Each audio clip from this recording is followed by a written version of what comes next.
12ই ফেব্রুয়ারির নির্বাচনের তারিখ যে শান্তিপূর্ণভাবে ঠিক করেছিলেন, সেটাই ছিল একমাত্র সমাধান।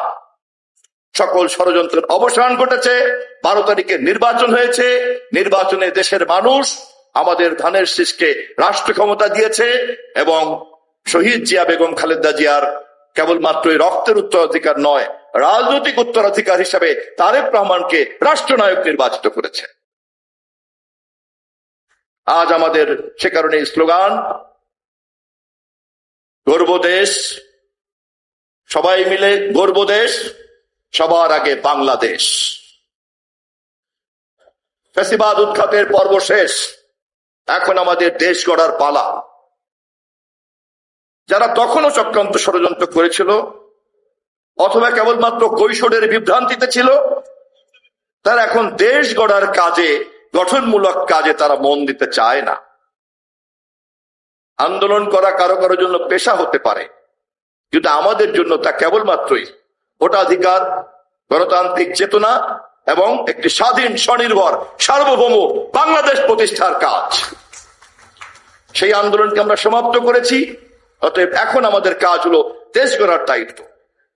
যারা সমস্যা তৈরি করবেন, আমরা তাদের সঙ্গে গঠনমূলকভাবে সমাধানের চেষ্টা করব, কিন্তু আঙুল যদি বাঁকা করতে হয়, রাষ্ট্রের প্রয়োজনে, দেশের প্রয়োজনে, জাতির প্রয়োজনে, জনগণের প্রয়োজনে, সরকারকে তো অবশ্যই তা করতে হবে।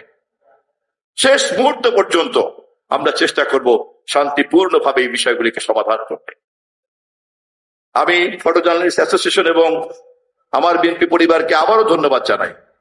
আপনাদের এই ফটো এক্সিবিশনের মধ্য দিয়ে আমাদের এই দীর্ঘ সংগ্রামের ইতিহাসকে আপনারা যেভাবে তুলে ধরবেন, তার মধ্য দিয়েই জনগণ বুঝতে পারবে এত সংগ্রামের সুফল আজকের নির্বাচিত প্রধানমন্ত্রী তারেক রহমানের সরকার, এই সুফলকে আমরা কোনোভাবেই হারাতে পারি না।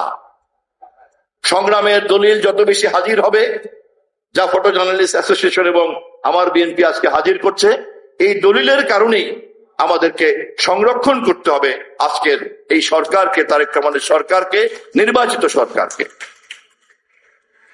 এই কঠিন দায়িত্ব পালন করার জন্য আমি ফটো জার্নালিস্ট অ্যাসোসিয়েশন এবং আমার বিএনপিকে ধন্যবাদ জানিয়ে আমার বক্তব্য শেষ করছি। খোদা হাফেজ। বাংলাদেশ জিন্দাবাদ।